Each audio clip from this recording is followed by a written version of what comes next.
Shalom saudara, kalau sudah mendengarkan suara gembala hari ini, maka kita sedang merayakan yang disebut Palm Sunday. Ketika Yesus masuk Yerusalem, mengendarai seekor keledai muda yang belum pernah ditunggangi sama sekali, bersama dengan induknya, dan bagaimana orang-orang sederhana kenali Yesus. Tetapi tokoh-tokoh agama dibutakan dan tidak mengerti. Dan siapa Yesus itu paling top? Mereka berkata, Nabi Yeshua dari Galilea. Dengar deh saudara-saudara yang kasih Tuhan. Saya mau berbicara sedikit tentang keledai beban yang muda itu. Ketika sampai Betfage, maka Yesus memanggil kedua muridnya, pergilah dan kamu akan menemukan seekor, yaitu keledai betina, dengan anak daripada keledai itu yang belum pernah ditunggangi, lepaskanlah. Dan kalau orang bertanya kepadamu, kenapa dilepaskan? Tuhan memerlukannya dan dia akan segera mengembalikannya. Maka siapa yang mendengar hari ini, saya mau beritahu Tuhan mau pakai saudara. Ya, kenapa sih? Kok kurang keren kan? Kalau naik keledai, kita harus tahu bahwa raja-raja pada zaman dulu itu, kalau dia naik keledai, dia datang dengan maksud damai. Dia tidak bawa pedang, dia tidak bawa tentara, dia datang dengan maksud damai. Tapi nanti Wahyu 19, dia akan datang dengan mengendari seekor kuda putih dengan maksud untuk menghakimi. Kita lihat di mana-mana antikris, di mana-mana anti kebenaran ada di mana-mana. Tapi saya mau bicara sedikit tentang domba itu. Karena dikatakan dalam Sakaria pasal 9, lihat hai putri Sion, bersukacitalah, bersorak-sorailah, sebab rajamu datang. Dia adil dan jaya, ya. Adil itu righteous, dia itu benar, ya. Having salvation, namanya Yesus Yasa itu dari kata Yasa adalah juru selamat, ya. Dia lemah lembut, dia meek and lowly, rendah hati, mengendari seekor keledai beban yang muda. Saudara yang kasih Tuhan, kita tahu keledai itu menggambarkan manusia lama kita. Dan manusia lama kita itu sudah nggak bisa diatur, keras kepala, kepala batu, tegar tengkuk dan komplit. Saudara jangan tersinggung, saya bicara tentang diri saya sendiri. Tetapi kita harus tahu bagaimana. Saya bayangkan ini, kalau saya jadi sutradara bikin film, maka ketika keledai yang muda ini dia berkata, kita tahu dalam Keluaran pasal 34 ayat 20, harga keledai ini mahal. Kenapa? Dia harus ditebus oleh seekor domba. Dan seekor domba itu gambaran pada anak domba Allah, Yesus Kristus. Dan saya percaya kalau ada narasinya gitu, saya katakan bahwa si induknya berkata, nak, ini penciptamu, ya. Sebab kita tahu keledai itu, berapa banyak orang itu terluka karena keledai dicatat oleh London Times. Saudaraku, makhluk yang keras kepala suka melawan, persis seperti manusia lama kita. Perkataan kebenaran di dalam bahasa Mandarin, itu righteousness adalah yang, domba, dan wo itu aku. Saudaraku, perhatikan ada sudut tajamnya itu. Saudara tahu siapa yang mengaku Yesus dan menusuk Yesus? Itu kita. Kalau kita, aksi aku ini menundukkan diri bahwa sang domba, maka saudaraku, itulah kebenaran. Kebenaran seseorang, dia adalah Yesus Kristus. Sesuaikan dirimu di bawah sang domba, itulah pemerintahan kerajaan Allah. Dan kau akan mengalami kebenaran. Dia yang tidak mengenal dosa dijadikan dosa karena kita. Seorang yang tidak ada salahnya apa-apa harus dibunuh, ya. Sebab dia masuk itu saudaraku menggenapi, yaitu janji Tuhan di dalam kitab Daniel pasal yang ke-7, pasal 9 dan selanjutnya. Bagaimana seorang yang tidak bersalah harus dibunuh. Dan itu yang terjadi. Saudaraku, dia yang tidak mengenal dosa dijadikan dosa karena kita, supaya kita menjadi kebenaran Allah di dalam dia. Taruh dirimu, bertobat di bawah anak domba. Itu yang saya lakukan 43 tahun yang lalu. Dan saya mengalami anugerah kebenaran dan kelimpahan kasih karunia. Dan berkuasa di bumi ini. Dalam nama Yesus. Amin. Haleluya, puji Tuhan. Shalom. Shalom. Saya bahagia bisa bertemu Bapak, Ibu, Saudara sekalian di tempat ini dalam suasana beribadah kepada Tuhan. Sebelum kita mulai ibadah, saya undang Bapak, Ibu, Saudara sekalian bangkit berdiri. Haleluya, puji Tuhan. Segala puji syukur hanya bagi-Mu Tuhan. Engkaulah Tuhan yang Maha Kuasa, Maha Mulia, Maha Besar, Maha Dahsyat, hanya Engkau Tuhan Yesus Kristus. Engkaulah Raja di atas segala raja, Raja yang kekal, Raja yang hidup, hanya Engkau Tuhan Yesus Kristus. Di dalam nama Tuhan Yesus Kristus, kami bangga punya Allah seperti Engkau Tuhan Yesus Kristus. Engkaulah sesembahan kami, Engkaulah junjungan kami, hanya Engkau Tuhan Yesus Kristus. Engkaulah Tuhan Gembala kami yang hidup, Engkaulah Tuhan Gembala kami yang baik. Sebab Engkau menyertai kami Tuhan, gadamu dan tongkatmu, itulah yang menghibur aku, itulah yang menghibur kami, itulah alasan mengapa kami tidak takut menghadapi keadaan dunia ini yang katanya di tahun ini ada krisis pangan, ada krisis ekonomi.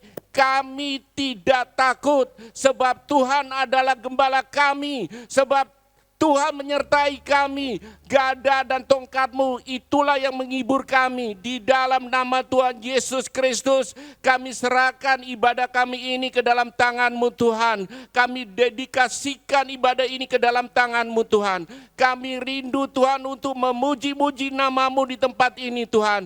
Kami rindu menyembah-Mu, kami rindu untuk mendengarkan suara-Mu Tuhan. Kami yakin dan percaya ketika puji-pujian dan nyanyian yang kami naikkan, Engkau bertata di atas pujian-pujian yang kami naikkan. Kami yakin dan percaya hadirat-Mu ada di tempat ini. Kami percaya di sini, di tempat ini, sekarang ini Tuhan akan mengadakan mukjizat-Nya, mendemokan kuasa-Nya, yang sakit disembuhkan, yang susah dihiburkan.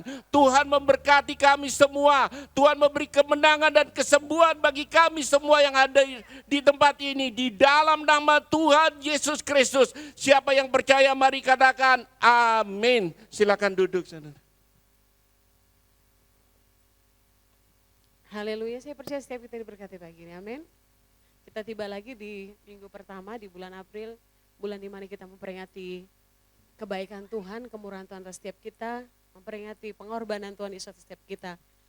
Mari saudara, saya percaya bahwa kita ada pagi ini karena kebaikan Tuhan, amin. Mari kita bangkit berdiri saudara. Coba saya mau kita beri tos kiri kanan saudara, katakan, aku bersuka cita karena Tuhan pagi ini. Haleluya, amin. Kita bersuka cita karena Tuhan baik. Haleluya. Mari bertepuk tangan buat Dia pagi ini saudara. Dia sudah menebus kita. Dia sudah membayar kita dengan darahnya pagi ini. Haleluya. Oh, oh, oh, oh. Haleluya.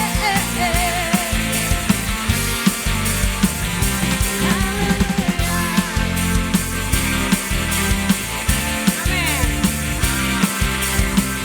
Yang menikmati kebaikan dan kasih Tuhan, sama-sama kita naikkan pujian ini. Begitu besar kasih tercurah bagi dunia, karyamu, kasihmu yang termulia, tiada terselami, katakan, besar dan ajaib perbuatanmu, kau beri hidupmu bagi diriku, tiada yang sepertimu, kau berkuasa selamanya,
seperti. Amin.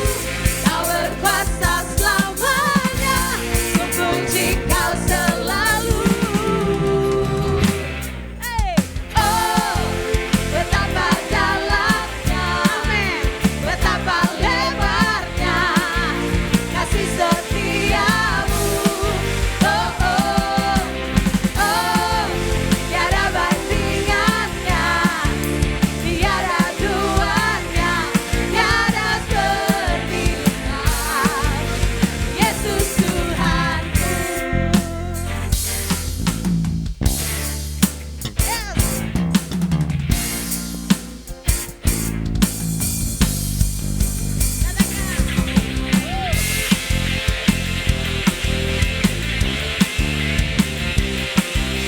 Mari bertepuk tangan buat Tuhan kita pagi ini.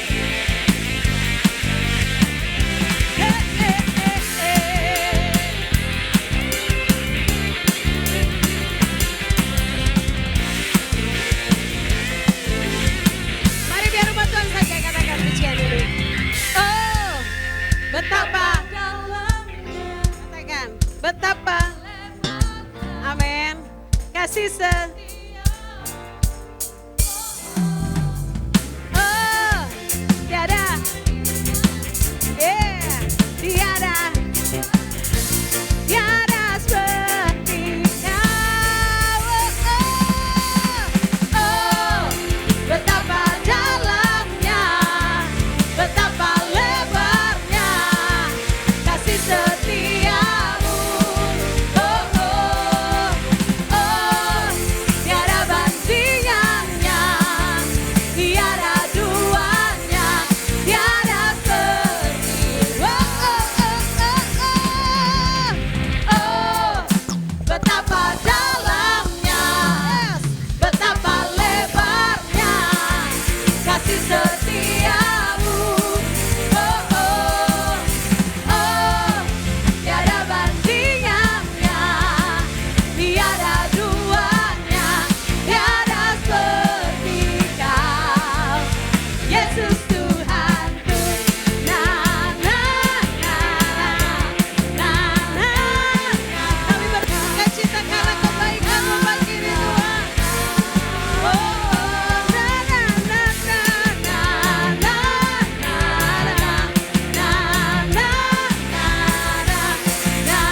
na katakan Yesus Tuhanku. beri tepuk tangan buat Tuhan kita. Terima kasih Tuhan Yesus. Terima kasih buat segala kemurahan-Mu, kebaikan-Mu Tuhan.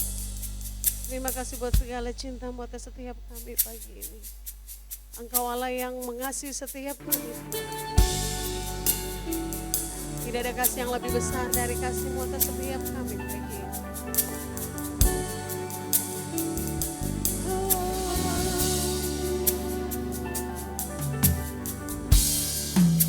Takkan pernah ada kasih di dunia seperti kasih-Mu Tuhan. Kau telah buktikan cinta-Mu padaku dengan penebusan-Mu.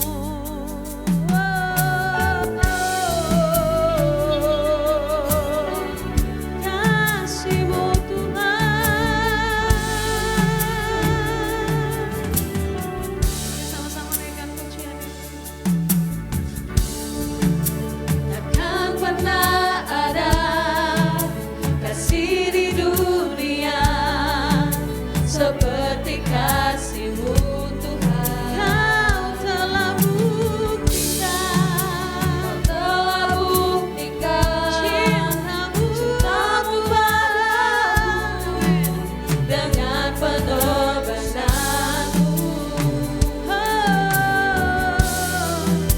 Jauh di lubuk hatiku ingin ku katakan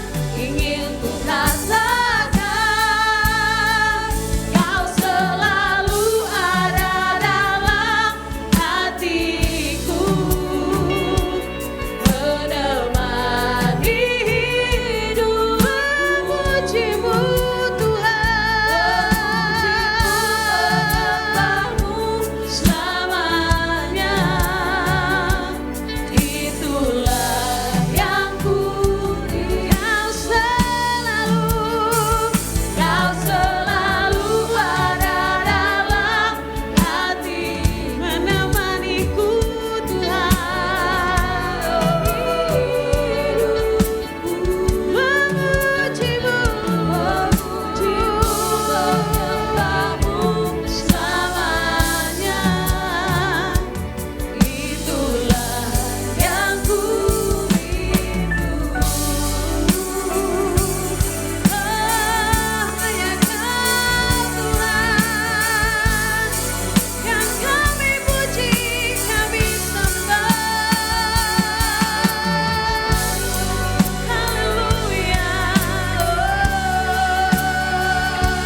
dengan apa Timo katakan, kau selalu ada dalam.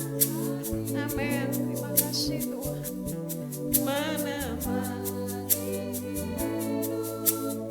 Memujimu Tuhan selamanya, itulah yang ku rindu.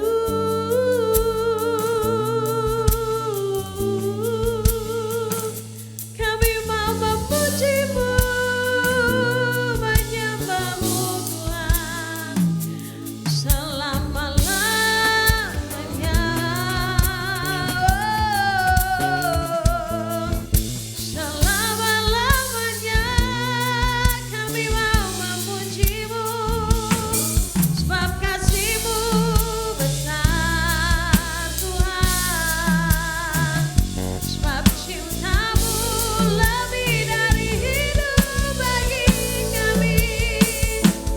Kami memuji nama-Mu Tuhan, Kau menebus hidup kami. Terima kasih, Kau selalu ada bersama dengan kami.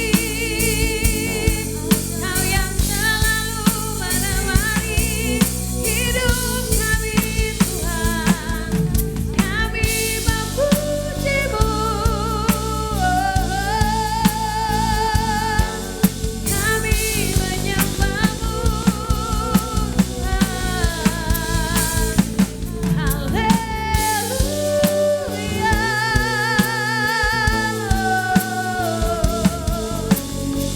Biarlah mulut kami selalu memuji-Mu saja, oh Yesus.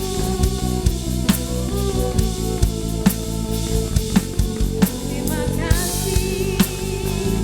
Terima kasih,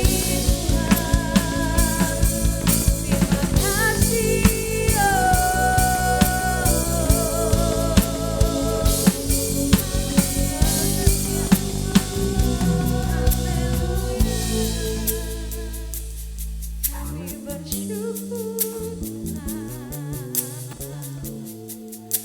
semua hanya karena kebaikan-Mu. Kami lewati hari-hari kami karena kebaikan-Mu selalu ada bersama kami Tuhan. Kawalah kami yang baik, kawalah yang mengasihi kami. Biarlah mulut kami selalu memuji-Mu.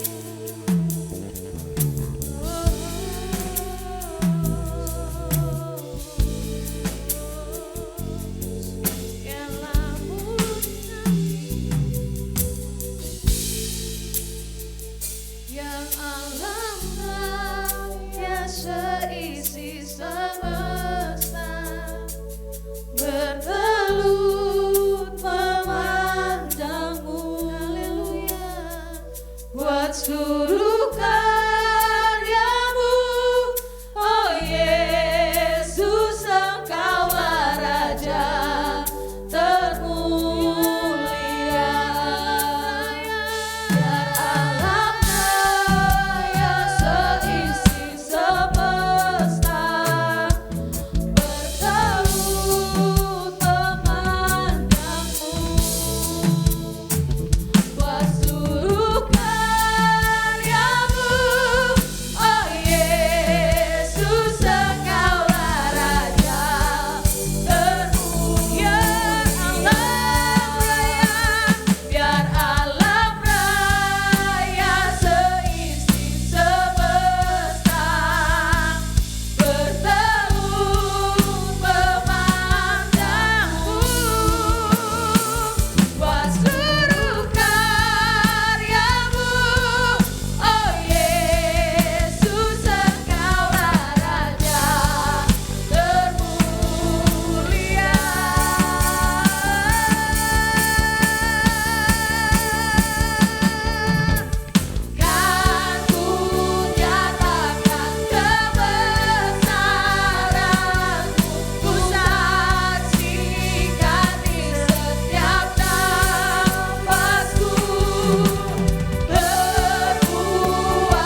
Beri kemuliaan bagi Tuhan, tepuk tangan bagi Dia. Oh, praise the Lord, haleluya. Kami memuji Engkau Tuhan, Engkau yang besar, Engkau dahsyat, Engkau ajaib, Engkau luar biasa dan Engkau hadir di tengah-tengah kami. Terima kasih untuk Tuhan yang rendah hati. Terima kasih untuk Tuhan yang mengasihi tanpa syarat. Terima kasih untuk Tuhan yang berjanji bahwa setiap kali berkumpul 2 atau 3 orang Engkau hadir di tengah-tengah kami. Kami berdoa supaya Tuhan, karena Engkau hadir, semua masalah kami terjawab. Karena Engkau hadir, yang sakit Tuhan sembuhkan, yang lemah Tuhan kuatkan. Tapi kami berdoa supaya Tuhan berbicara kepada kami oleh firman Tuhan. Sampaikan isi hatimu kepada kami Tuhan. Kami berdoa supaya firman yang hidup, firman yang berkuasa, firman yang kuat, yang lebih tajam dari pedang bermata 2 manapun dilepaskan di tengah-tengah kami. Hamba-Mu berdoa sementara firman disampaikan, sembuhkan yang sakit, kuatkan yang lemah. Tapi lebih daripada itu, biar kami mengenal pribadi-Mu, kami mengenal jalan-jalan-Mu, kami hidup dalam kehendak-Mu. Berkati hamba-Mu, urapi hamba-Mu Tuhan, biar hari ini kami diberkati oleh kebenaran firman Tuhan. Bagi Tuhan semua kemuliaan kekal sampai selama-lamanya. Dalam nama Tuhan Yesus Kristus kami berdoa, haleluya, amin, amin. Silakan saudara duduk. Shalom saudara-saudara, apa kabar? Luar biasa. Puji Tuhan.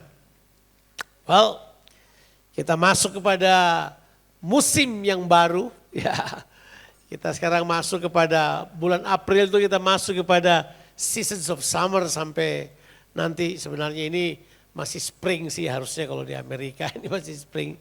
Kalau di Australia ini sekarang kita masuk ke musim yang namanya fall. Ya, tapi ya mereka sudah mulai berpikir summer. Tapi kita mulai bulan April ini sampai sekitar bulan Juli, kita akan membahas sampai bulan Juni, kita membahas banyak tentang kuasa Allah. So the season of power, kita akan membahas banyak tentang kuasa. Jadi hari ini tugas saya adalah meletakkan dasar supaya saudara kalau berpikir kuasa, saudara tidak berpikir megalomania. Ya, saudara akan berpikir kuasa yang Tuhan inginkan terjadi dalam kehidupan kita. Nah mari kita akan buka Alkitab kita. Kita akan membaca dalam kitab Kisah Para Rasul pasalnya yang ke-6 ayatnya yang ke-8. Jadi Kisah Para Rasul pasalnya yang ke-6 ayatnya yang ke-8. Nah saya menyarankan saudara membaca seluruh pasal 6 dan pasal 7. 2 pasal ini penting buat kita sebab apa yang bakal kita bahas itu naratifnya, narasinya terbangun dari 2 pasal ini. Pasal 6 dan pasal 7. Jadi latar belakang dari ayat ini adalah begini, ini latar belakangnya. Rasul-rasul itu udah terlalu sibuk, mereka sibuk melayani orang, melayani semuanya.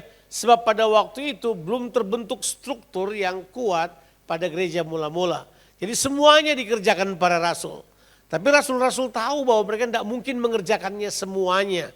Mereka kemudian melihat bahwa pelayanan pada janda-janda Helenis, artinya janda-janda yang berasal dari keturunan Yunani itu tidak dilayani dengan baik. Makanya para rasul berpikir, ini kalau sudah baca di pasal 6 ayat 1 sampai ayat yang ke-7. Makanya para rasul berpikir mereka mau memilih 7 orang yang membantu mereka dalam pelayanan disebut dengan table ministry, pelayanan meja. Yang kita kenal pada masa sekarang adalah pelayanan diakonia, diakonos.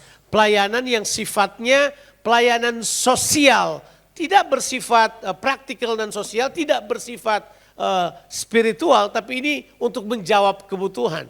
Tapi coba perhatikan, syarat untuk mereka, kalau saudara baca di pasal 6 ayat 3 dan 4, saudara menemukan syarat dari orang yang dipilih untuk menjadi diaken ini adalah yang pertama baik, bilang dulu baik. Nah ya, saudara terkenal baik apa tidak? Itu penting, baik. Yang kedua syaratnya harus penuh roh. Ya, itu terkenal baik. Yang kedua penuh dengan Roh Kudus. Jadi nggak ada tawar menawar. Sekarang kalau kita pilih orang untuk duduk sesuatu, kita lihat dulu. Kalau banyak uangnya kita pilih dia, ya biar dapat Roh Kudus yang penting kita pilih. Kalau kemudian dia punya titel kita pilih. Kalau dia kemudian kelihatannya ganteng kita pilih, berpengaruh. Padahal enggak. Dia baik, penuh roh dan hikmat. Itu ditulis yang jelas. Jadi terkenal baik, penuh roh dan penuh hikmat. Ya, mereka mengangkat orang-orang tersebut. Nah, di antara orang yang dipilih, terdapatlah nama Stefanus di antara 7 orang yang dipilih. Justru nama Stefanus muncul di nama yang pertama kalau sudah baca. Coba kita lihat ayat yang keempat. Coba pindah ke ayat yang keempat. Ayat 4 itu kemudian dipilihlah nama-nama ini. Ya. Coba ayat yang keempat bolehkah? Ya. Ayat 3 bilang supaya kami mengangkat. Nah, ya supaya mereka dapat memusatkan pikiran dalam doa dan pelayanan firman Tuhan.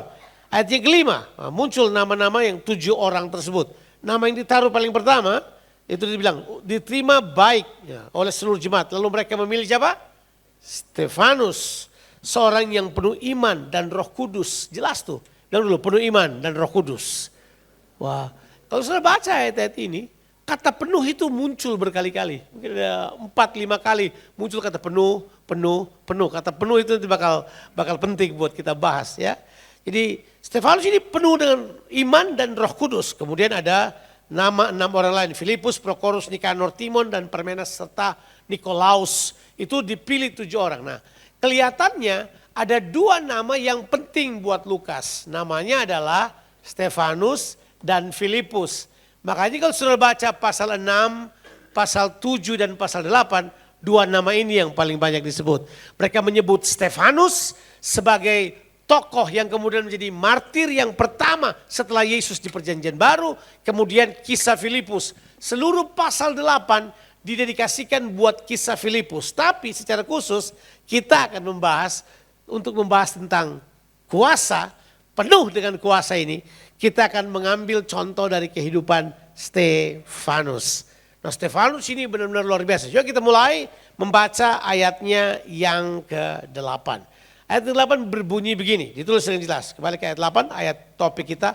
Dan Stefanus yang penuh dengan karunia dan kuasa mengadakan mujizat-mujizat dan tanda-tanda di antara orang banyak. Nah, saya mau sudah perhatikan phrase pertama dari kata itu. Dan Stefanus yang penuh dengan karunia dan kuasa. Perhatikan kata itu penting sekali. Ya, kita mulai dulu. Kata Stefanus, arti daripada Stefanus adalah mahkota. Ya, kalau saya tahu arti Stefanus, kalau ada orang kasih nama anaknya Stephen, Stephanie, itu berasal dari kata mahkota. Jadi arti Stefanus adalah mahkota. Tahu artinya mahkota? Artinya mahkota apa? Kingdom authority, itu jelas. Orang kalau pakai mahkota ya bukan mahkotanya yang penting, orangnya yang penting jelasnya. Tapi mahkota ini memberitahukan pada kita bahwa orang ini seorang yang punya otoritas sebagai raja. Nah, Stefanus ini dibilang penuh dengan karunia dan kuasa. Sudah 3 bulan lamanya kita membahas tentang bagaimana hidup dengan karunia. Kita harus tahu karunia kita harus tahu mengembangkannya, kemudian kita tahu bagaimana mengaplikasikan karunia kita.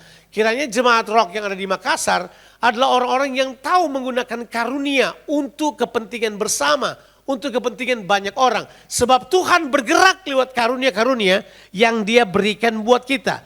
Tidak ada seorang pun yang telah dibaptis di dalam Kristus tidak memiliki karunia. Semua kita memiliki karunia. Masalahnya kata yang dipakai buat Stefanus ini khusus. Dikatakan Stefanus itu penuh dengan karunia. Kata yang dipakai karunia itu berasal dari kata karitos. Kata karitos itu sama dengan kata kasih karunia. Di terjemahan King James menggunakan kata grace, kasih karunia. Tapi memang lebih tepat karunia. Bilang dulu karunia. Semua kita punya karunia. Siapapun kita, tidak ada seorang pun yang hadir di ruangan ini yang tidak punya karunia. Kalau saudara tidak tahu karunia saudara, itu kesalahan saudara, itu bukan kesalahan Tuhan. Sebab saudara harus menemukan karunianya. Sebab Tuhan telah memberikan karunia-karunia kepada kita. Masalahnya banyak orang percaya tidak menghargai karunia. Makanya saya selalu bilang bahwa ignore the gift is despise the giver. Saudara tidak kalau saudara menyepelekan, saudara tidak mengindahkan karunia, itu berarti saudara merendahkan pemberinya. Tuhan beri kita karunia supaya Dia dapat bekerja lewat kehidupan saudara. Jadi Saudara perlu menemukan karunia saudara. Saudara perlu memaksimalkan karunia saudara. Dan saudara perlu mengaplikasikan karunia saudara. Itu tidak hanya dipakai di gereja. Di tempat pekerjaan saudara. Karunia saudara bisa berfungsi. Yang percaya katakan amin. Jangan orang berkata karunia cuma di gereja saja itu Pak. Tidak. Karunia dapat berlangsung di marketplace. Berlangsung di tempat engkau berada. Ini kata yang ditulis di antara orang banyak. Bilang dulu di antara orang banyak. Itu marketplace. Ini tidak dalam kebaktian ini. Ini tidak di tengah-tengah kebaktian. Sebab si Stefanus tidaklah dilantik untuk menjadi pelaksana ibadah. Bukan. Dia dilantik untuk pelayanan praktis kepada janda-janda. Sudah bisa bayangin. Jadi ini bukan isu ibadah. Ini adalah isu menjalankan tugas praktek setiap hari. Dan dia kata di sini dia mengadakan mujizat dan tanda-tanda di situ. Karena dia punya apa? Karunia. Jadi kita perlu maksimal dengan karunia. Saudara punya karunia, tapi ternyata di ayat ini bukan cuma karunia, ada kuasa. Sebab Tuhan tidak mau orang cuma menjalankan karunianya. Misalnya karunia berbaik hati sama orang, karunia melayani. Tuhan mau karunia kita empower, induced by power, diberi kuasa supaya karunia kita memiliki ketajaman, memiliki kekuatan, memiliki kemampuan untuk menerobosi masalah-masalah. Makanya dia berkata, Stefanus penuh dengan karunia dan kuasa. Siapa yang mau penuh dengan kuasa? Haleluya. Oh, penuh karunia mungkin sudah dan sudah perlu mengembangkannya. Kita perlu mengembangkan karunia kita. Jangan sampai saudara tidak mengembangkan karunia saudara. Jangan lupa kita harus mempertanggungjawabkan karunia kita suatu saat. Kembangkan sampai maksimal. Kalau saudara perlu tahu karuniamu, hubungin para hamba-hamba Tuhan yang ada di sini. Pemimpin sel saudara supaya kita uji karunia saudara, tes karunia saudara. Kalau perlu kita arahkan saudara supaya saudara berfungsi dengan baik. Tolong jangan dianggap remeh karunia-karunia ini. Ini penting sekali. Stefanus penuh dengan karunia dan kuasa. Kata penuh dulu ini saya mau jelaskan kepada saudara. Kata penuh itu berasal dari bahasa Yunani pleres. Itu pleres. Pleres itu punya pengertian bahwa dia itu maksimal. Dia komplit dalam kehidupannya. Jadi dia penuh dengan karunia. Tapi dia juga komplit di dalam kuasa. Jadi ini harus paket komplit. Tahu paket komplit? Kalau sudah beli nasi, ayam, pakai telur biasanya baru komplit. Ya, pakai kerupuk terus tambah teh botol. Ya, itu. Nanti saudara cuma ingat itu lagi paket komplit. Yang dimaksud paket komplit di sini adalah seorang penuh dengan karunia dan kuasa bersama-sama. Sekali lagi, ini bukan untuk pelayanan mimbar, bukan. Ini hanya untuk pelayanan biasa. Ini hanya untuk pelayanan sosial, perlu kualifikasi itu. Nah, karena dia penuh dengan kuasa, dia kemudian mengadakan mujizat-mujizat dan tanda-tanda. Coba kalau saudara baca, coba kita run terus sedikit aja untuk lihat bagaimana karunia Roh Kudus bekerja pada Stefanus. Coba kita lihat ya. Coba kita mundur dulu di pasalnya yang ke-6 ayatnya yang ke-5 tadi diberitahukan pada kita bahwa dia penuh dengan Roh Kudus. Ya, coba pasal ya. Ya, seorang yang penuh iman dan Roh Kudus. Jadi dia penuh dengan Roh Kudus. Tanda orang penuh dengan Roh Kudus, dia bukan cuma bergerak dengan karunia, tapi dia juga bergerak dengan kuasa. Bilang dulu kuasa. Kata kuasa di situ berasal dari kata bahasa Yunani dunamos. Bilang dulu dunamos. Nah, kata itu sebenarnya arti kata itu sama dengan kata ini, dinamit. Tahu dinamit enggak? Dunamo, ya. Dinamo, dinamit, ya.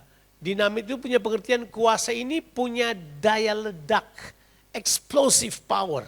Jadi ini bukan lagi cuman sekedar otoritas, tapi ini actual power, ya. Tahu kalau otoritas? Otoritas itu adalah wibawa yang diberikan. Otoritas biasanya seseorang diberi kuasa. Misalnya saya Jonathan Patiasina ini menggembalakan.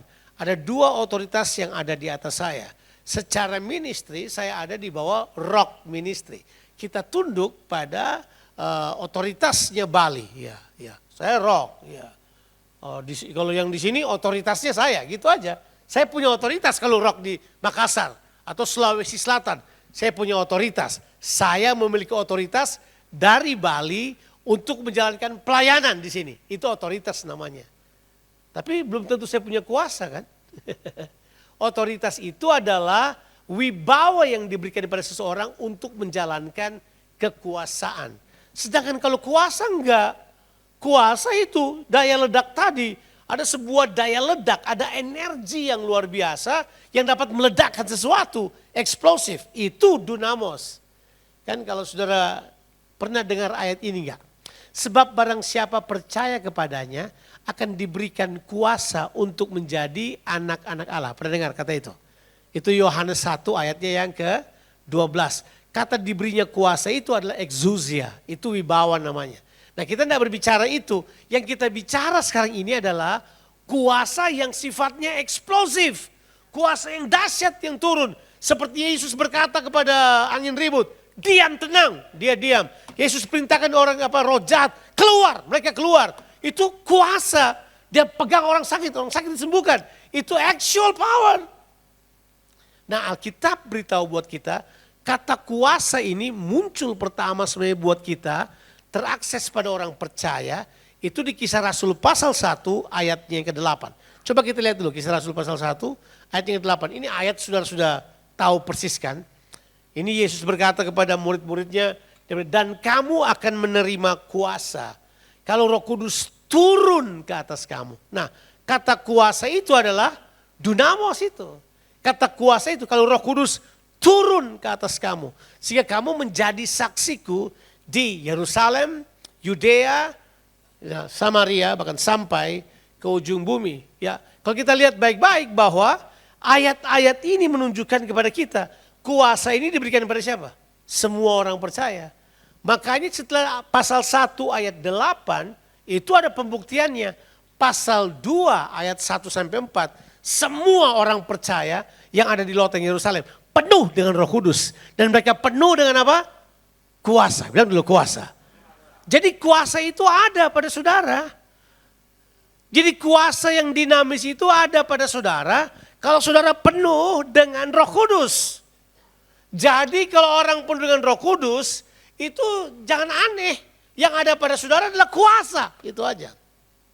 Kuasa itu yang luar biasa. Coba kita lihat bagaimana Stefanus. Stefanus ini dia penuh dengan Roh Kudus. Alkitab bilang dia bergerak dengan karunia. Pertama, dia punya hikmat. Siapa percaya dalam karunia ada karunia hikmat? Ada kan? Dia bukan cuma punya karunia hikmat. Dia punya karunia tiba-tiba, dia punya karunia pengetahuan. Tiba-tiba dia mulai mengajar. Kalau sudah baca pasal 7, ayatnya yang kedua sampai ayatnya yang ke-43. Itu penuh dengan cerita di mana tiba-tiba Stefanus mengajar mereka. Kalau saudara baca, saudara seorang ahli teologi akan tahu bahwa itu Stefanus sedang menunjukkan itu tuh historical theology. Dia sedang menceritakan sejarah teologi dari Abraham sampai bangsa Israel ada di Mesir, sampai tradisi Israel muncul di tengah-tengah bangsa Israel. Dia punya penglihatan bagus, dia punya penjelasan bagus, sampai Alkitab bilang ini, mereka tidak bisa membantahnya, bahkan mereka tidak tahan melihat wajahnya, karena dia diurapi oleh Tuhan. Itu tuh, kuasa yang dahsyat turun ke atasnya. Nah kita nggak bercanda, hal ini semuanya sebenarnya dapat dimiliki oleh orang percaya. Dapat dimiliki oleh saudara. Saya masih ingat teman saya, dia rookie di sebuah perusahaan, dia kemudian berkata gini, saya mesti presentasi di depan direksi yang banyak ini, saya masih muda. Saya berkata buat dia, Roh Kudus akan turun ke atas kau dan kau akan sampaikan presentasimu dan mereka akan dengarkan apa yang kau sampaikan. Benar, dia berdiri, pasang slide, dia bilang gini, dia berkata buat saya udah gak lihat lagi slide-nya kayak apa. Saya mulai bicara, dan waktu saya bicara mereka mendengarkannya. Proyeknya lolos Pak. Kok saya berkata begini, dia berkata dari mana saya dapat itu? Saya berkata, Roh Kudus turun ke atasmu. Kamu tiba-tiba punya itu. Bayangkan kalau kita semua diurapi oleh Tuhan kayak begitu. Coba bayangkan. Loh, dari wajah gak percaya kan. Kalau sudah pikir itu cuma untuk orang-orang khusus. Kalau Stefanus lah, siapa lah, enggak. Ini aksesnya buat kita orang percaya. Bahkan bukan cuma itu, dia punya karunia hikmat, dia punya karunia kesembuhan, dia punya karunia membuat tanda-tanda. Itu semua karunia Roh Kudus yang bekerja. Bayangkan, satu orang tiba-tiba memanifestasikan semua tanda-tanda karunia. Berarti bisa. Sebab Roh Kudus memakai orang tergantung yang dia mau kan. Dan terpaku pada satu hal. Oh, saya cuma tumpang tangan orang sakit sembuh. Dan cara tumpang tangannya harus diolesi. Ada yang berkata, kenapa tidak ada yang diludahi matanya kayak Yesus? Karena bukan caranya yang penting. Yang penting adalah ketersediaan kita mengizinkan Roh Kudus bekerja dalam kehidupan kita. Ya, kan saudara juga tidak mau pas mau didoakan tiba-tiba pendetanya ambil tanah kemudian diludahi. Mana yang sakit bagian matamu saya? Saya pasti berkata, deh Pak. Beriman juga beriman Pak. Tapi jelas di ayat ini, di sepanjang cerita itu, Alkitab bilang begini, mereka tidak bisa bantah apa yang dia sampaikan. Sampai mereka marah, saking marahnya. Mereka bilang gini, mereka lihat matanya aja, mereka bilang ini kayaknya bukan manusia ini, malaikat ini. Ya, saya tergoda untuk mencerita pengalaman-pengalaman, tapi nanti panjang. Padahal kita perlu apa? Kita perlu establish kebenarannya. Nah, apa artinya sebenarnya penuh dengan kuasa? Nah, ingat, kuasa ini sumbernya dari Roh Kudus. Maafkan, bukan karena kamu berdoa, bukan. Tapi dari apa? Roh Kudus. Ada orang berdoa tapi tanpa Roh Kudus. Banyak. Sebab kuasa ini sumbernya dari mana? Roh Kudus. Nah, tapi saudara mesti tahu, Roh Kudus itu bekerja lewat doa. Beda. Bekerja lewat dengan dari mana sumbernya. Jangan sampai saudara berpikir Roh Kudus itu sumbernya doa. Tidak. Kuasa itu sumbernya dari Roh Kudus. Roh Kudus ini pribadi Allah. Dia berhak bergerak dalam kehidupan saudara. Dia adalah Tuhan. Waktu kamu jadikan Kristus Tuhan, Yesus itu adalah pembaptis dengan roh. Saudara tolak Yesus, nggak dapat Roh Kudus, sudah pasti. Halo? Ya, sebab disebut Yesus itu adalah pembaptis dengan roh. Jadi kita mesti tahu dulu, sumber kuasa ini adalah Roh Kudus. Nah sekarang kita mesti tahu dulu, kuasa ini kuasa apa? Nah ini yang pertama. Yang pertama, kuasa yang dimaksud ini bukan hanya kuasa melakukan, tetapi kuasa untuk menjadi. Oke. Sudah tahu di kekristenan itu ada dua hal yang selalu jadi masalah kan. Melakukan saja atau menjadi. Ya. Ada orang yang sibuk melakukan tapi tidak pernah menjadi. Saya kasih contoh. Ada seorang hamba Tuhan, ini waktu saya baru bertobat ke Syada. Saya baru bertobat, saya kan tinggal di belakangnya pas Hotel Negara. Kalau saya pergi ke rumahnya Ibu Ita, lurus ke belakang ada jalan namanya Gunung Nona, namanya Patiro Sompe. Situ rumahku dulu. Ya kita kan anak baik-baik di Gunung Nona, kita baca Alkitab tiap hari kan, ya sudah tahu lah. So kita tidak usah cerita itu, kita mau cerita kuasa. Jadi saya ingat saya hadir di sebuah KKR, jadi ada orang yang datang bikin KKR di ada lapangan Hotel Negara, mungkin sudah masih ingat waktu itu. Wah, ada kuasanya men. Tumpang tangan, orang sakit betul sembuh. Dia patahkan tongkat, orang berjalan, mata melihat. Jadi ini bukan orang buta mendengar, orang tuli melihat, bukan. Ini benar-benar orang buta melihat, orang tuli mendengar, so powerful, betul. Wah, kita kagum sekali kan. Saya juga bertos, itu saya punya mata, kan saya rindu dipakai Tuhan ke siang dari dulu. Dia pakai saya kayak gitulah kalau boleh. Ternyata habis KKR jam 6 sore, malamnya dia pergi di sebelah sini. Jadi dulu di sebelah sini nih, ya orang yang dulu, yang sekarang tidak ada nih. Jadi di sebelah sini ada sebuah tempat, pas sebelahnya ini. Kita lagi naik motor, lihat nih, ada di situ dia di dalam. Bateku berpikir, itu saya tidak habis pikir. Saya belum mengerti kan. Saya pikir semua pendeta pasti baik. Belum tentu. Sebab orang bisa punya kuasa, tapi tidak punya karakter. Tuhan tidak mau kita cuman melakukan sesuatu, tapi tidak menjadi. Banyaknya orang kecewa, banyak sekali orang kecewa.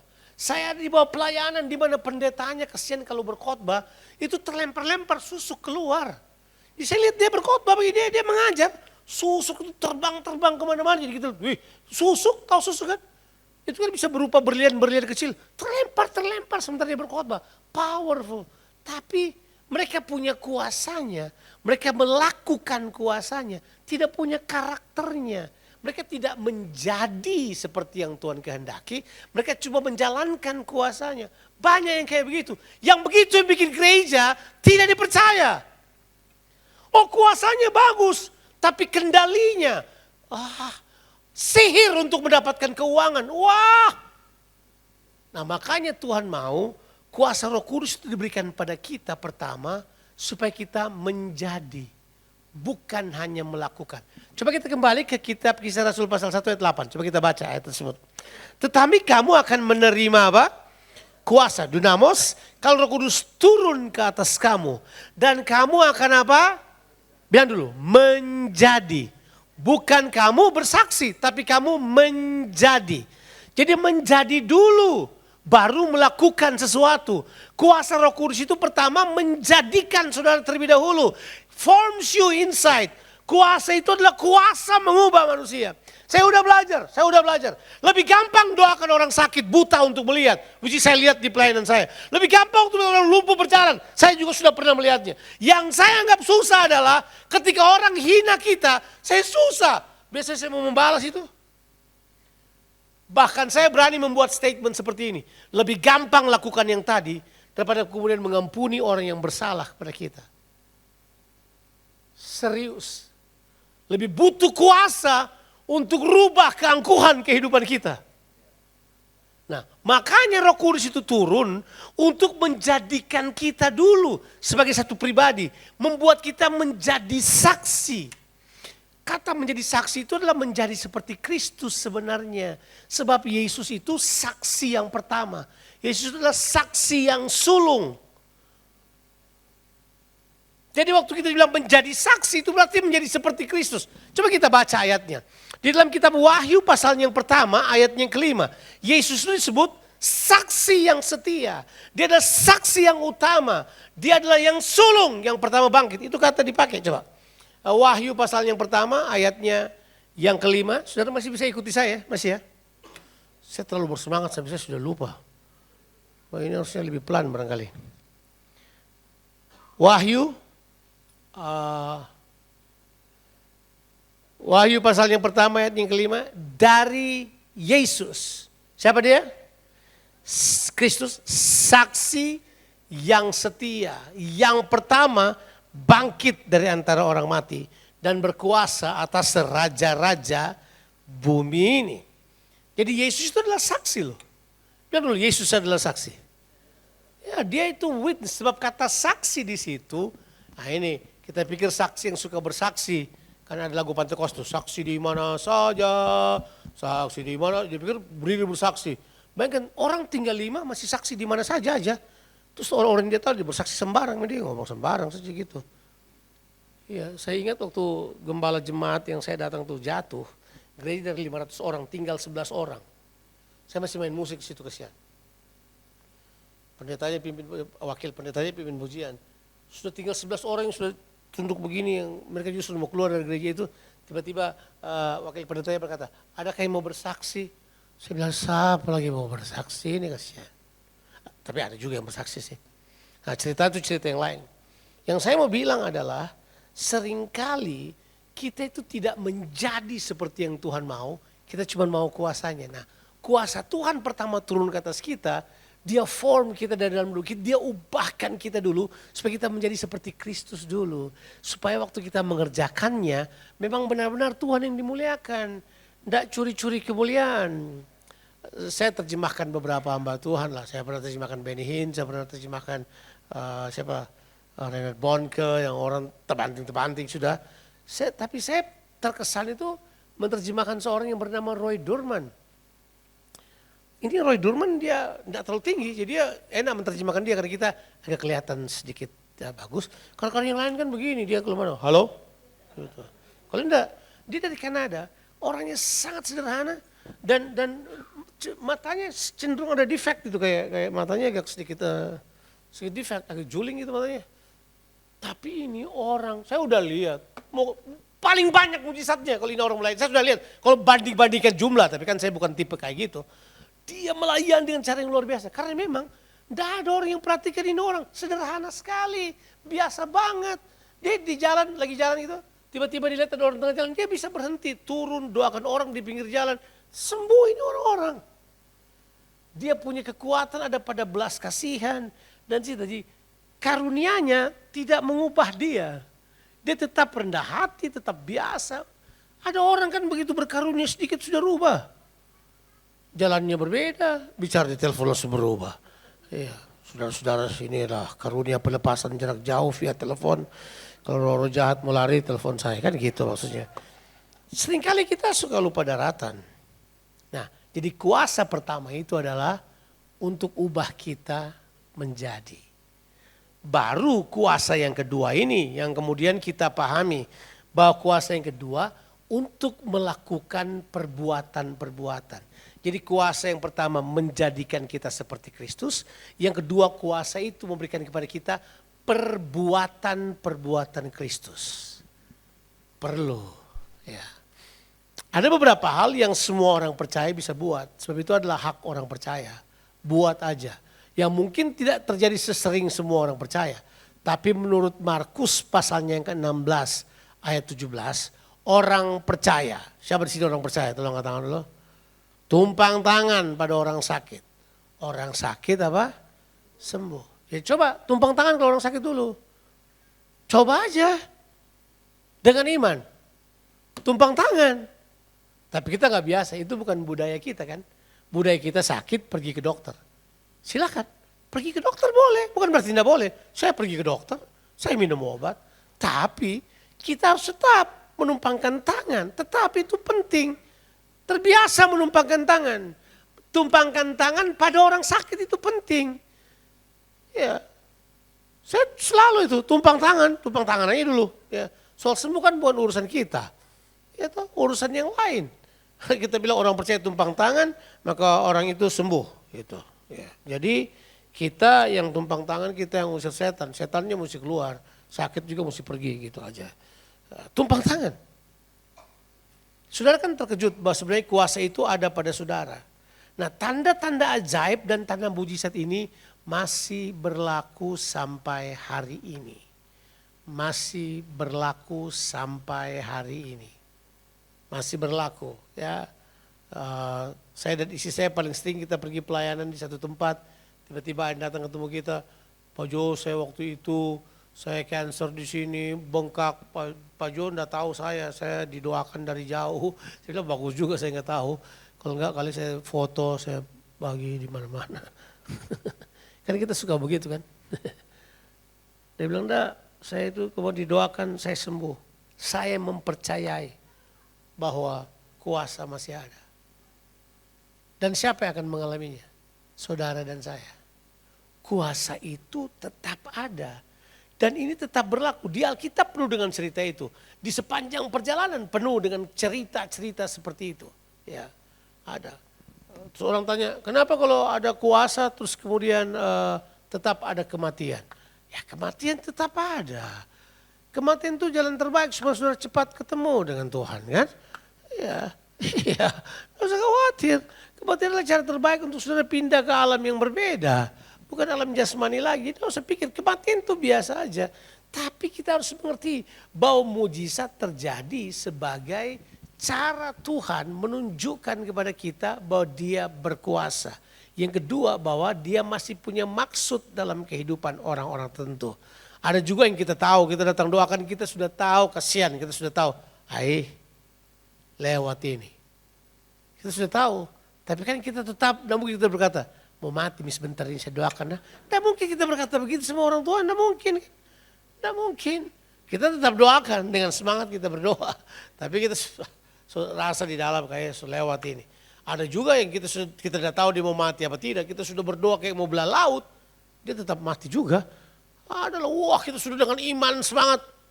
Lewat juga. Terus kita mau berkata apa? Kan bukan dari kita kuasanya. Mau dari mana? Kita hanya melaksanakan. Makanya kuasa yang sifatnya seperti itu tidak selalu certain, tidak selalu terjadi dalam kehidupan kita. pasti. Akan tetapi kuasa yang mengubahkan kita itu jauh lebih penting dalam kehidupan kita. Saya mau kita penuh dengan kedua-duanya. Saya mau atmosfer itu tetap ada di sini. Bahwa orang sakit disembuhkan, yang lemah dikuatkan, orang yang menghadapi tantangan-tantangan paling sulit, pintu yang tertutup, pintu terbuka. Kita alami mujizat yang aneh-aneh. Kita alami pintu negara tertutup bisa terbuka. Ada banyak hal yang terjadi. Masalahnya sekarang adalah ini. Kita percaya nggak bahwa kuasa itu masih tersedia buat kita? Iya, masih nggak? Masih. Iya, saya masih ingat, saya tidak perlu cerita lah. Ada orang yang berkata, saya punya proyek sudah ditunda berapa lama ini Pak. Saya mesti bangun ini, bangun itu. Proyek ini tertunda sekian lama. Nah, orangnya mungkin sudah kenal. Saya kemudian berdoa dengan dia. Begitu saya berdoa, bang, 1 minggu kemudian dia berkata, proyeknya turun Pak. Proyeknya tidak tahu berapa ratus miliar waktu itu. Wah, turun juga. Berarti bisa. Ada yang bilang tidak mungkin lah terjadi, tidak mungkin. Kalau Tuhan bekerja, ada kuasa di dalam diri orang percaya, di mana kuasa itu dapat terjadi dalam kehidupan kita sehari-hari, yang tujuannya supaya Tuhan dipermuliakan, tapi tujuan yang berikut adalah supaya kehendaknya terlaksana di muka bumi ini. Itu jelas. Jadi bukan untuk kesombongan manusia. Nah, yang ketiga, dan ini adalah bagian yang terakhir. Jadi kuasa yang pertama tadi adalah kuasa untuk menjadi, yang kedua adalah kuasa untuk melakukan. Tapi ini yang ketiga, ini saya menyebutnya sebagai kuasa kehidupan. Ini adalah kuasa untuk hidup seperti Kristus. Ini kuasa yang berbeda. Coba kita baca dulu 1 Yohanes pasalnya yang kedua, ayatnya yang ke-6. 1 Yohanes pasalnya yang kedua ayatnya yang ke-6 ini memberitahukan kepada kita sebuah statement yang perlu kuasa. Dan ini yang saya maksudkan adalah kuasa menjadi seperti Kristus. Untuk hidup seperti dia. Kita perlu kuasa. Barang siapa mengatakan bahwa ia ada di dalam dia, ia wajib hidup sama seperti Kristus telah hidup. Jadi ini kuasa yang bergerak untuk empower karakter. Ini kuasa yang bekerja untuk empower kemuliaan Allah. Dinyatakan lewat kehidupan saudara. Sebab kata kemuliaan itu punya arti kualitas hidup. Saudara, kita perlu kuasa untuk hidup seperti Kristus. Dunia ini sedang menunggu orang-orang yang hidup seperti Kristus. Ya oke lah, orang tunggu kuasa betul. Tapi terbanyak orang juga dikecewakan oleh kuasa. Ya kan? Makanya saya baca di Alkitab ya. Bangsa Israel itu kurang mujizat apa buat mereka. Tapi mereka tetap tidak percaya. Dulu saya berpikir iman timbul karena mujizat. Boleh saya beritahu pada saudara? Iman tidak timbul karena mujizat. Iman timbul karena firman Allah. Saya kasih contoh. Coba kita baca ayat ini. Kasih waktu saya beberapa saat. Di dalam kitab 1 Korintus pasalnya yang ke-10, di situ ada cerita tentang bangsa Israel. Bangsa Israel ini kurang apa sih sebenarnya mereka? Coba 1 Korintus pasalnya yang ke-10 kita baca ayat tersebut. Kita baca mungkin dari ayat yang pertama sampai ayatnya yang ke-6. Coba lihat ayat-ayat ini. Aku mau supaya kamu mengetahui saudara-saudara bahwa nenek moyang kita semua berada di bawah perlindungan awan dan mereka semua telah melintasi laut. Apa yang coba Paulus katakan? Bahwa nenek moyang kita itu hidup dalam mujizat demi mujizat. Kalau dia bilang awan, itu referring pada tiang awan dan tiang api. Tahu ya? Tiang awan dan tiang api. Saudara jangan berpikir tiang awan dan tiang api, enak. Enggak, itu tiang awan dan tiang api itu gini. Kalau kamu udah taat, kamu mati. Sebab tiang awan itu begini. Karena panas di gurun itu bisa sampai 60 derajat Celcius sampai 70 derajat Celcius di siang hari. Itu panas banget, itu bisa hancur kelenjar keringat kita kalau kayak itu. Itu mereka harus ditutup pakai tiang awan di waktu siang. Jadi kalau mereka nggak ada di situ, mereka bisa mati kepanasan. Tapi di waktu malam suhu di gurun bisa turun 10 derajat di bawah nol, dingin. Makanya ada tiang api, mereka harus berdiam di bawah tiang api itu supaya mereka tetap hangat. Artinya siang tidak terbakar oleh terik matahari, malam tidak kedinginan dan mereka bisa mati kedinginan di padang gurun. Jadi tiang awan dan tiang api itu adalah mujizat pemeliharaan Tuhan untuk mereka. Terus dibilang mereka telah mengalami mujizat. Mujizat kurang apa lagi? Laut terbelah dan mereka jalan di tanah yang kering, bayangkan.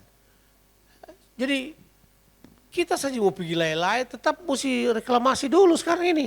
Atau nanti baru kita bisa jalan sana, ini mereka lagi jalan. Air di sebelah kiri, air di sebelah kanan, bisa bayangkan. Wah itu pasti ekstravaganza banget kan. Kemudian mereka lihat mujizat demi mujizat. Coba baca ayat berikutnya, ayat yang kedua. Dia bilang begini, untuk menjadi pengikut Musa mereka semua telah dibaptis dalam awan dan dalam laut. Ayat yang ketiga. Ya, mereka semua makan makanan rohani yang sama. Pernah tahu bagaimana bangsa Israel makan? Mereka makan roti yang turun dari sorga. Namanya mana. Kita makan roti fresh from oven. Mereka fresh from heaven. Beda. Turun dari sorga, mereka makan fresh from heaven. Bayangkan mereka makan.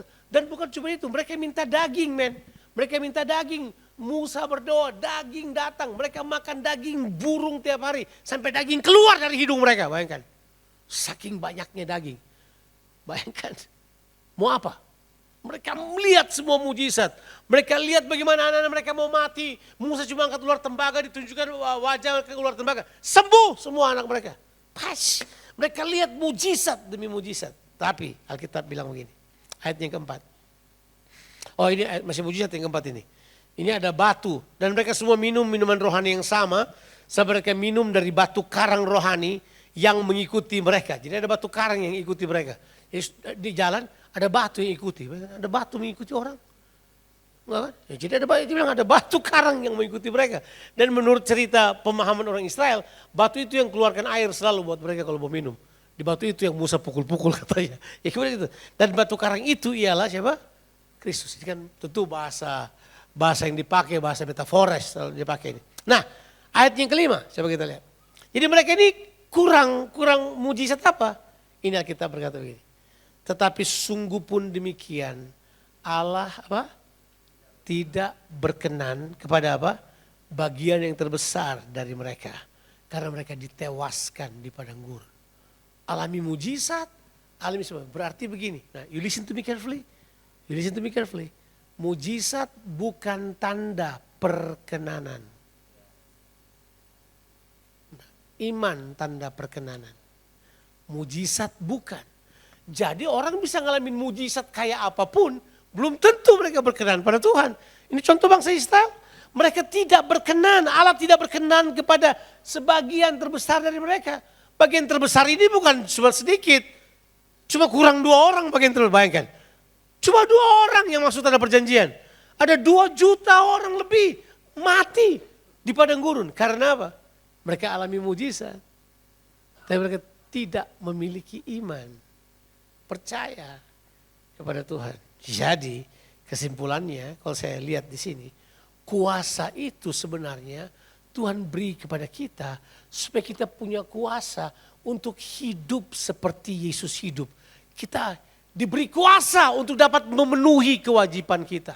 Berarti begini, gak ada alasan buat kita untuk tidak hidup seperti Kristus. Betul kan? Tapi tahu gak, kita disimpangkan, kita cari kuasa yang exploit itu supaya kemudian kita tidak mencari kuasa kehidupan. Menurut saya, cari kuasa kehidupan ini. Di mana waktu saudara dihina di depan orang banyak, saudara tidak marah, saudara tidak membalas, saudara mengampuni. Perlu kuasa gak itu? Menurut saya itu perlu kuasa. Ketika orang cerita di belakang-belakang dan saudara tidak bereaksi bodoh, saudara tidak mengutuki balik, saudara tidak marah. Perlu kuasa enggak itu? Perlu. Yes. Bahkan menurut saya itu lebih penting kuasa itu menurut saya. Kuasa kehidupan. Ketika anak-anak kita mengecewakan kita bisa kecewa, bisa putus asa. Kita perlu kuasa untuk hidup dan mengampuni orang-orang yang buat itu untuk kita. Nah, kuasa itu yang penting. Kalau kita semua memiliki kuasa kehidupan ini, wah ini powerful. Kita bakal hidup seperti Kristus. Kalau kita sudah hidup seperti Kristus, menjadi seperti Kristus, melakukan mujizat seperti Dia adalah cuma sebuah hadiah saja. Sebab saya mempercayai begini. Kita orang Kristen tidak dituntun dengan mujizat. Kita orang Kristen dituntun dengan berkat.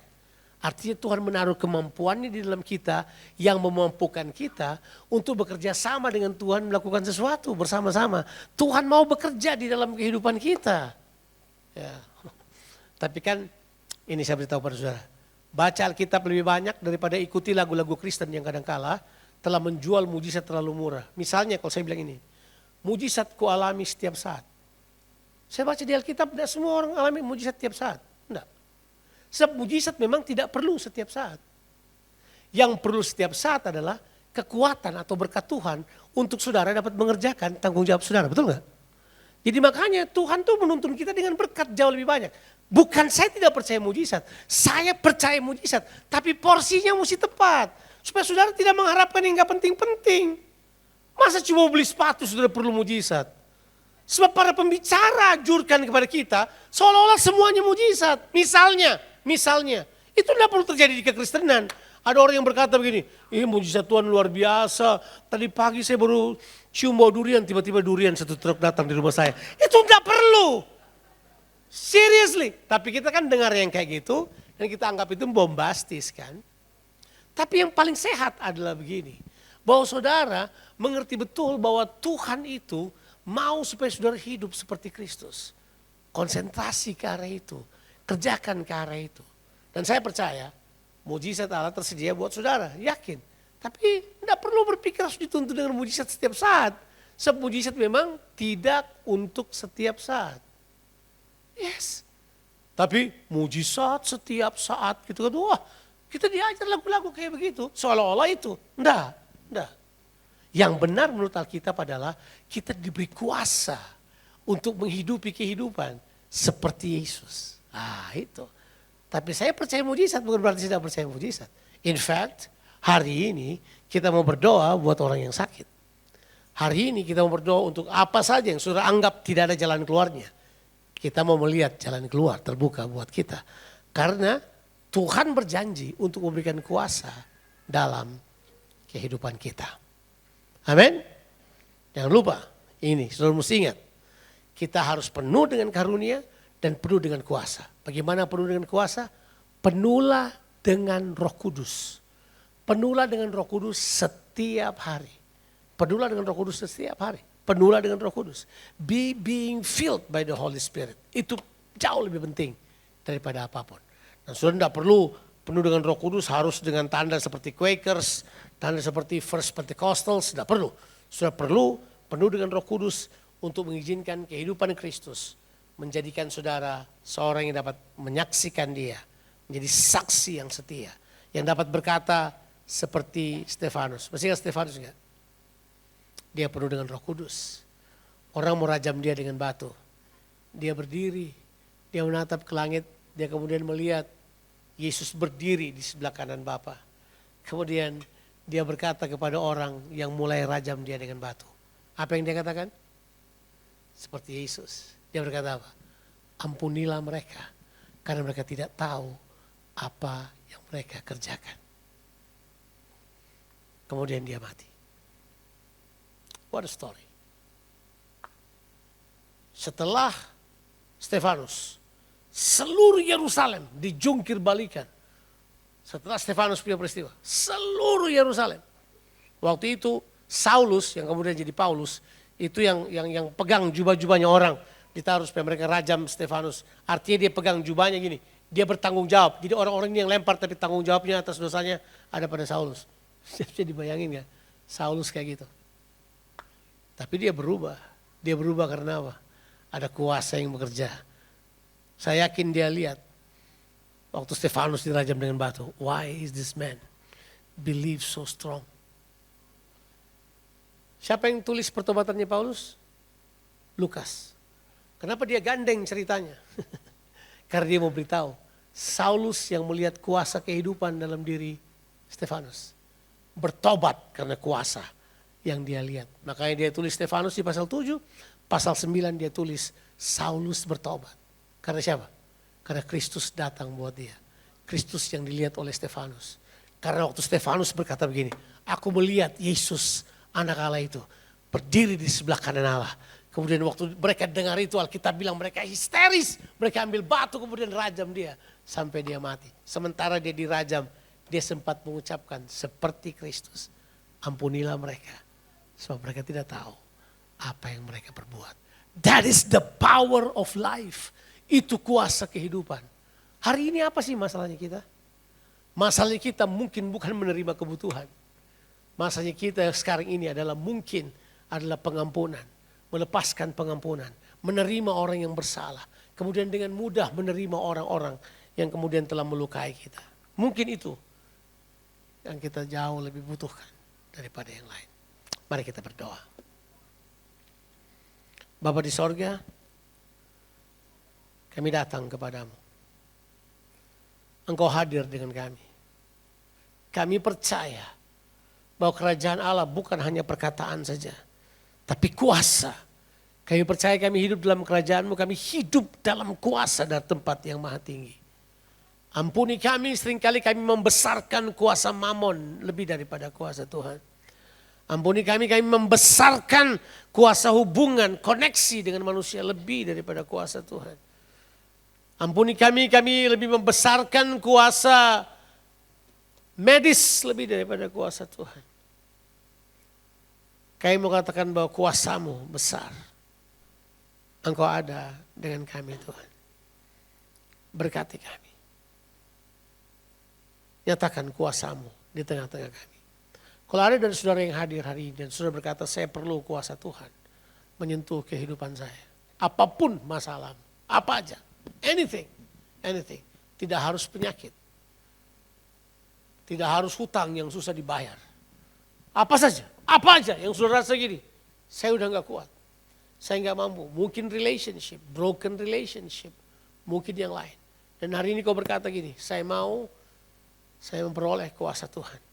Saya mau supaya saya kemudian melihat jalan keluar. Kalau saudara ada yang seperti itu, sementara yang lain boleh tutup matanya saja.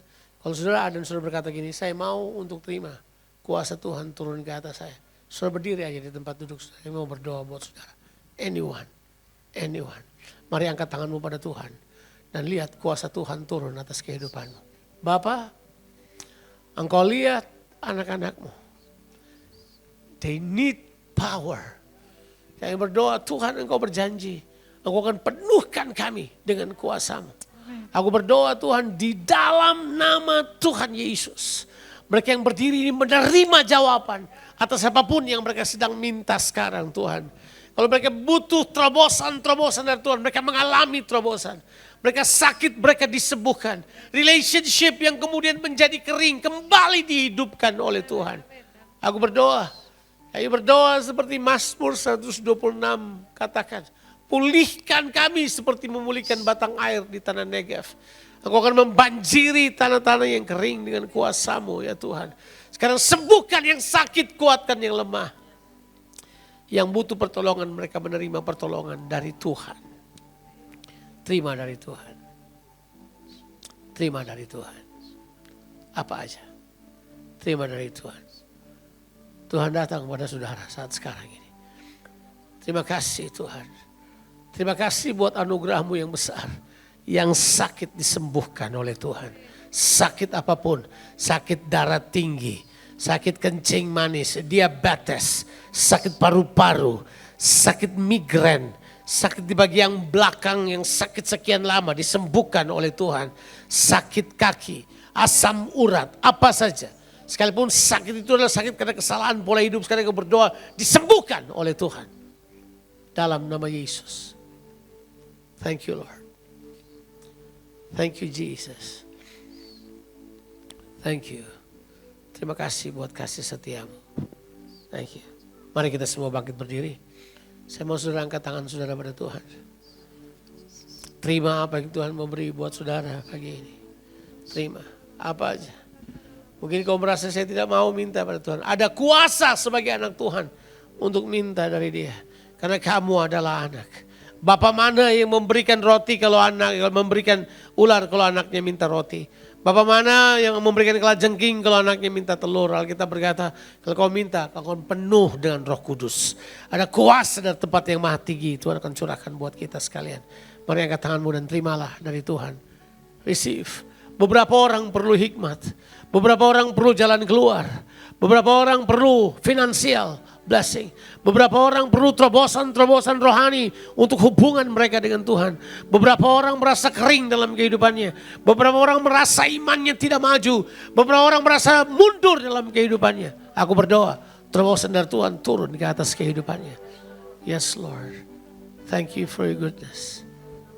Thank you. Terima kasih Tuhan. Terima kasih banyak Bapak. Thank you Jesus. Oh haleluya. Terima kasih Tuhan. Terima kasih. Haleluya. Bapa, terima kasih. Biar firman Tuhan termaterai dalam kehidupan kami sekalian. Kalau sebentar kami akan makan dan minum tubuh dan darah Tuhan. Aku berdoa supaya roti dan anggur ini menjadi persekutuan dengan tubuh dan darah Tuhan Yesus Kristus. Kami makan roti ini dan minum anggur ini, kami bersekutu dengan tubuh-Mu dan darah-Mu. Terima kasih. Terima kasih untuk semua kesembuhan yang sudah Kau kerjakan. Terima kasih untuk semua kemenangan yang sudah Engkau siapkan. Terima kasih bahwa bersama Tuhan kami menang dan melakukan perkara-perkara yang besar di muka bumi ini. Dalam nama Yesus Kristus kami berdoa.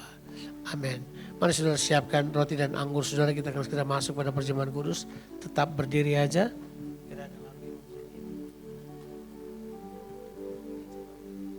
Saudara persiapkan roti dan anggur saudara. Take your time, it's okay.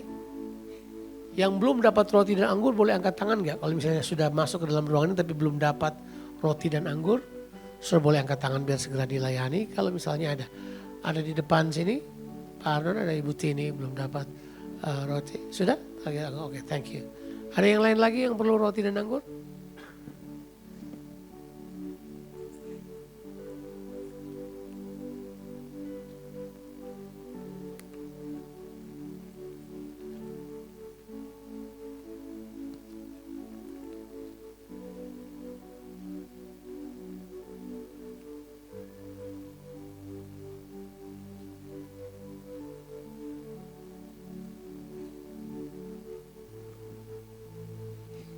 Haleluya. Sebenarnya kuncinya ada pada pengorbanan Kristus buat kita. Alkitab ajarkan kepada kita kalau kita makan dan minum tubuh dan darah Tuhan, kita makan dengan pengertian yang benar, dengan sikap yang benar. Tuhan yang layakkan kita untuk datang dan makan minum dalam perjamuan kudusnya. Meja Tuhan, Mensa Christi, itu adalah tempat di mana Tuhan memulihkan orang-orang seperti kita. Mari kita angkat roti di tangan kanan kita dan kita dengarkan kata firman Tuhan tentang makan minum tubuh dan darah Tuhan. Sebab apa yang kuteruskan kepadamu telah aku terima dari Tuhan, yaitu Tuhan Yesus pada malam waktu Ia diserahkan. Ia mengambil roti, mengucap syukur atasnya, Dia memecah-mecahkannya dan berkata, inilah tubuhku yang diserahkan bagi kamu. Ambillah menjadi peringatan akan daku. Pada tubuh ini Dia telah menanggung semua dosamu, penyakitmu, kutukmu, semua kelemahanmu telah ditanggung pada tubuh ini. Apapun yang menjadi keberatanmu, bebanmu semua telah ditanggung pada tubuh ini. Yesus telah menebus kita. Dia telah menjadikan kita anak-anaknya karena Dia telah menjadikan tubuhnya menanggung semuanya pada malam itu. Dan tubuh ini telah menjadi tubuh yang sempurna melakukan kehendak Tuhan. Mari kita bersekutu dengan tubuh Tuhan. Mari makan dengan iman dalam nama Yesus. The body of Christ.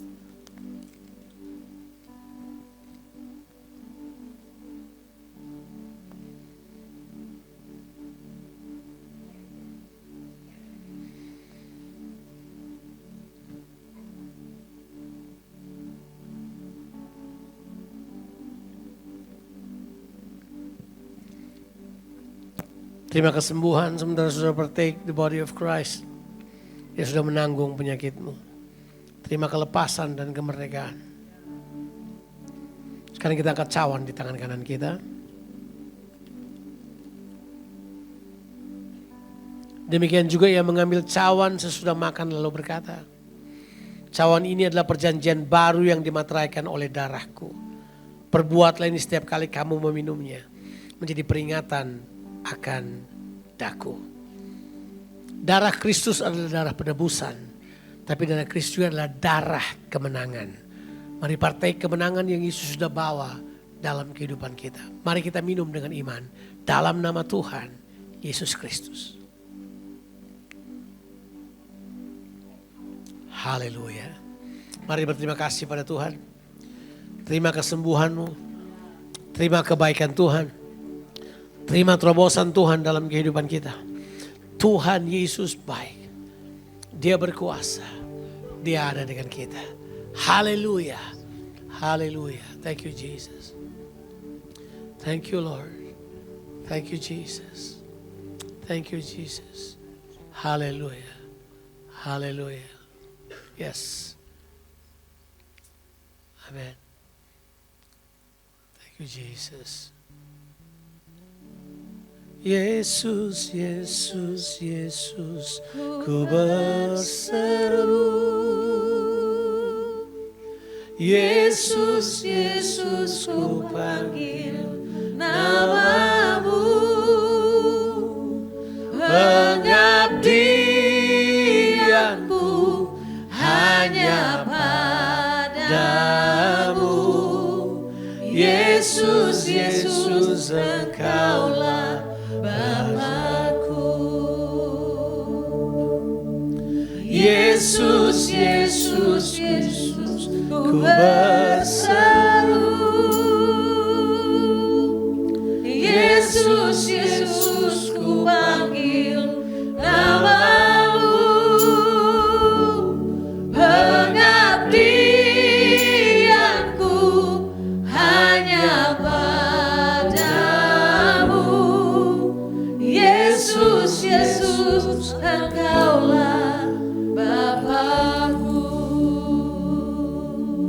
Saya beri kesempatan saudara beberapa saat untuk naikkan doa-doa pribadimu pada Tuhan.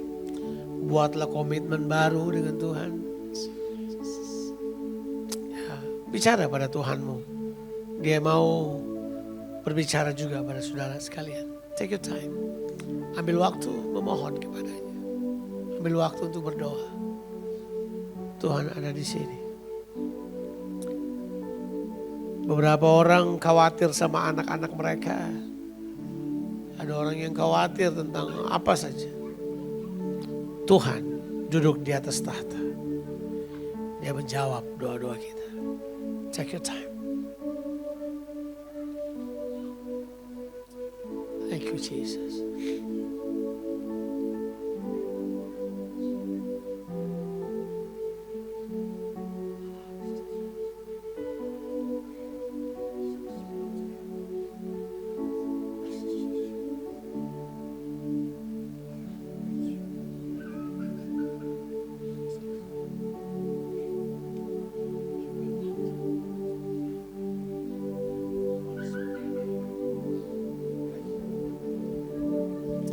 Thank you, Jesus.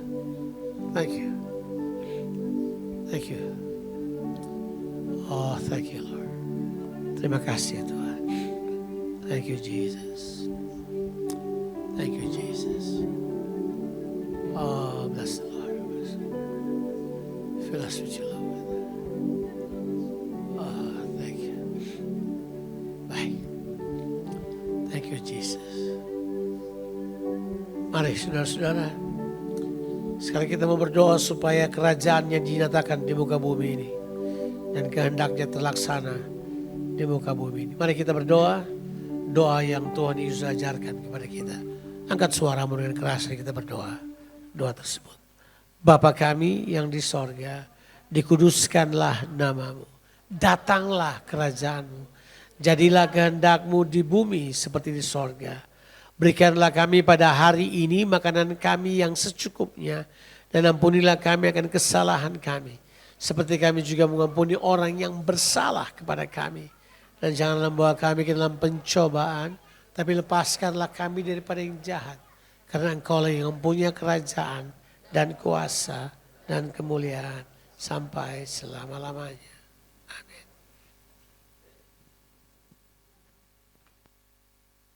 Puji Tuhan. Suatu pesan yang luar biasa, amin.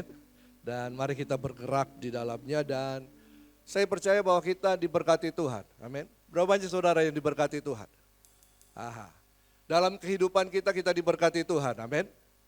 Berkat itu bisa berupa upah karena apa yang kita kerjakan. Tetapi ada satu berkat yang lain yang menyertai kita. Berkat itu adalah penyertaan Tuhan sehingga kita bisa bekerja, kita bisa berusaha, kita bisa sehat, kita bisa kuat untuk melakukan kehendak Tuhan dalam pekerjaan-pekerjaan kita. Amin. Karena itu firman Tuhan katakanlah, muliakanlah Tuhan dengan hartamu. Memberi adalah suatu kesempatan bagi kita untuk memuliakan nama Tuhan. Karena dengan demikian kita akan menyediakan makanan di dalam rumah Tuhan. Dan juga untuk melakukan pekerjaan-pekerjaan Tuhan. Dan saya percaya kalau ada kesempatan untuk memberi, mari kita kerjakan bersama-sama. Amin. Karena Tuhan berkata, firman Tuhan katakan, siapa yang menabur pasti menuai. Dan kita adalah pelaksana-pelaksana kehendak Tuhan. Dan saya percaya kita diberkati dengan kekuatan sehingga kita bisa menghasilkan apa yang menjadi kebutuhan-kebutuhan kita yang kita perlukan, amin. Tetapi ingat bahwa kita bukan pemilik, kita hanya pengelola. Ada bagian yang harus dikembalikan untuk pekerjaan Tuhan sehingga pekerjaan-pekerjaan Tuhan bisa terlaksana melalui gerejanya. Yaitu saya dan saudara dan kita adalah komunitas Tuhan, kita adalah rumah Tuhan di tempat ini. Nah, marilah kita saling dukung-mendukung, kita menghargai pekerjaan Tuhan. Taburlah, maka saudara akan diberkati oleh Tuhan. Amin. Kita akan berdoa, Bapak Ibu bisa menabur lewat online giving atau bisa di belakang sana ada amplop yang sudah disiapkan. Bapak Ibu bisa memasukkan persembahan Bapak Ibu, perpuluhan dan semuanya yang ingin Bapak Ibu berikan kepada Tuhan, beri yang terbaik yang memang menjadi bagian dan dari kebenaran firman Tuhan. Oke Bapak Ibu, sebelum kita berdoa, hari Minggu ini ada beberapa yang ulang tahun. Ya, yang dari jemaat yang terdaftar di KAJ ada beberapa yang ulang tahun. Selo ya, Selobita, ulang tahun hari ini. Oke, mari silakan maju. Siapa lagi yang ulang tahun hari ini? Hah? Angel. Oh, Jessica Juan. Maju ke depan, kita akan berdoa. Mari. Ya, jangan malu-malu. Karena firman Tuhan katakan begini. Umur panjang ada di tangan kanannya, di tangan kirinya kekayaan dan kehormatan. Ya, di depan sini aja lah, ya di depan sini ya. Ya, ini anak-anak generasi kita ini ya, luar biasa. Ada lagi yang berulang tahun di minggu ini? Ada? WL ulang tahun enggak? Oh tidak. Oh lewat. Ya. Oke. Ya. Kita akan berdoa untuk mereka dan kita akan berdoa untuk persembahan Bapak Ibu Saudara. Mari kita mengangkat tangan bersama-sama, kita memberkati mereka. Firman Tuhan katakan bahwa umur panjang ada di tangan kanannya, di tangan kirinya kekayaan dan kehormatan. Biar melalui kehidupan mereka, mereka menjadi pelaksana-pelaksana kehendak Allah. Mereka adalah perpanjangan tangan Allah, perpanjangan kerajaan Allah di muka bumi ini. Mereka penuh dengan hikmat, kekuatan, kesehatan, anugerah Tuhan, pertolongan Tuhan, penyertaan Tuhan atas kehidupan mereka sempurna adanya. Diberkati roh, jiwa dan tubuhmu. Damai sejahtera dan sukacita daripada Tuhan menyertai kehidupanmu. Di dalam nama Tuhan Yesus Kristus. Kami juga berdoa untuk setiap persembahan, setiap taburan, baik persembahan umum, persembahan diakonia, persembahan pembangunan, persembahan persepuluhan. Tuhan memberkati apa yang kami berikan. Kami tahu ini merupakan taburan kami, ini kesempatan kami. Sehingga kami bisa mengerjakan kehendak-kehendak Allah, pekerjaan-pekerjaan Allah, pernyataan kerajaan Allah. Establish your kingdom in this earth Tuhan. Terima kasih Tuhan. Bersyukur untuk semuanya, diberkati setiap taburan-taburan kami di dalam nama Tuhan Yesus Kristus. Amin.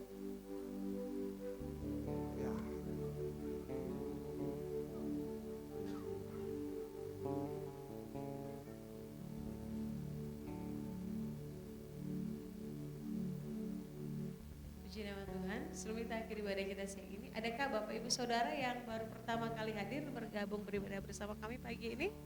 Boleh saya minta lambaikan tangan. Kalau ada yang baru pertama kali hadir, ada satu di depan. Selamat datang Ibu, selamat beribadah bersama kami di tempat ini. Haleluya, mari kita bangkit berdiri saudara. Kita akhiri ibadah kita siang ini. Haleluya. Kan ku nyatakan kebesaran-Mu, ku saksikan di setiap nafasku, perbuatan-Mu ajaib bagiku, Yesus penyelamatku.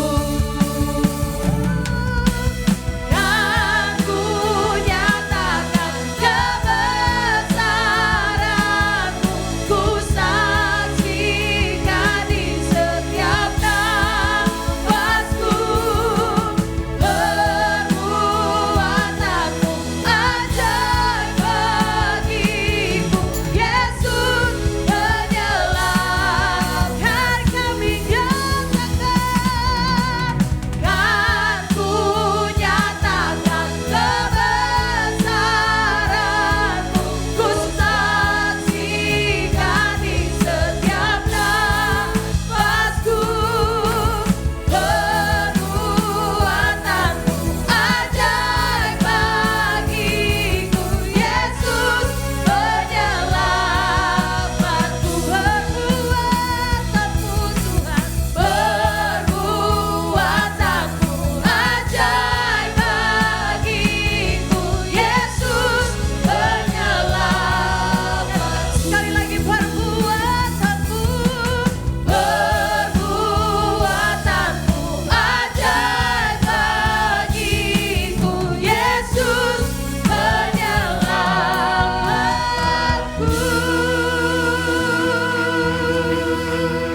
Sebelum saudara pulang ada pengumuman, hari Jumat ini adalah ibadah Jumat Agung. Jadi di gereja ini, di tempat ini akan ada ibadah Jumat Agung hari Jumat jam 10 pagi.